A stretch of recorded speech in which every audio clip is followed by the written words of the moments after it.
Thank you, Madam Chair. Thank you both for being here today. I must admit that being 30 years in the IT industry, I worked a lot to secure networks and worked for my customers to hack into their networks, and I have become more confused sitting in here today as to what happened.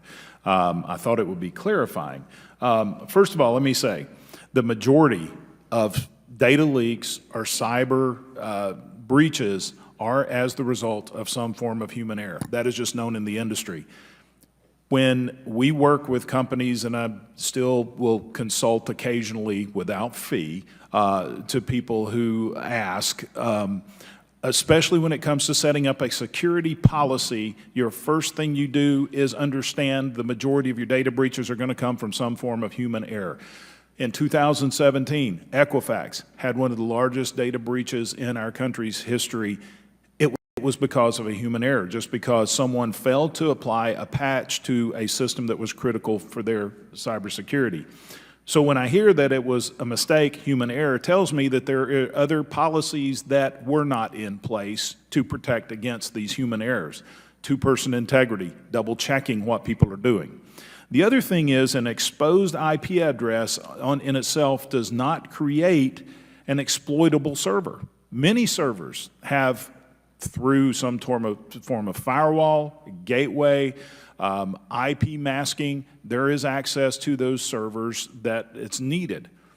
There had to be some other vulnerability that was exploited on that server. So before I get to my other questions, Ms. Coffin, I would like your commitment that you'll provide this committee the full mandate report as soon as it's received by DC Exchange, because they've either summarized at a very elementary level what happened, or we just need to know exactly what's good. Will you provide that report to this committee?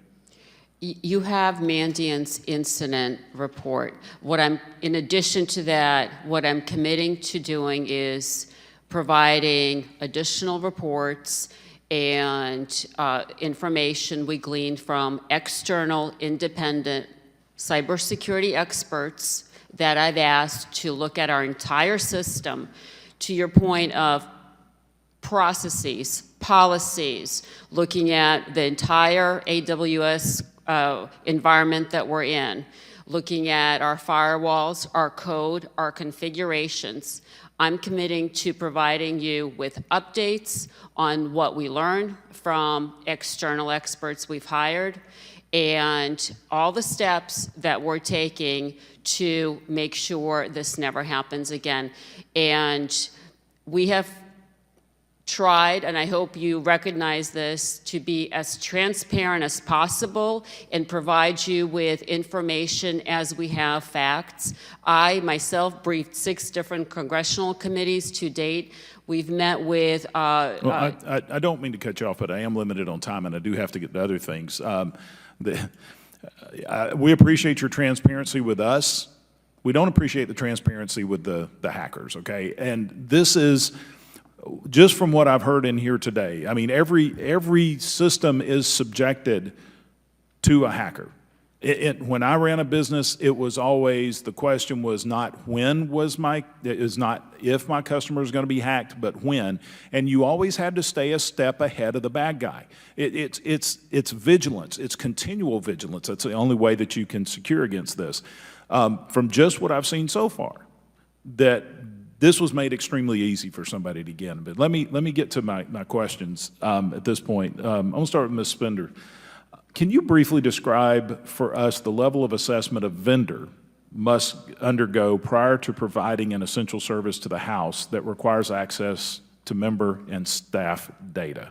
Because a lot of times it's not just people inside the organization, but it's their vendors. What level of assessment must they go through?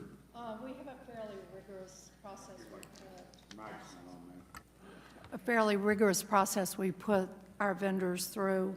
I can highlight some of the steps that we go through. We require an authorization to operate, or ATO, that is managed primarily by our cybersecurity team with the help of the other groups that are in our technology organization.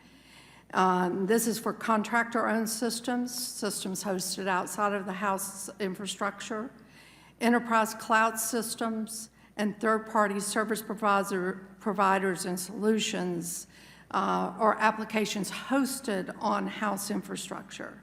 There are two critical requirements. The ATO process that is ensure that the vendor's implementation of security and privacy controls are there to protect the house information and is validated and monitored throughout the system lifecycle.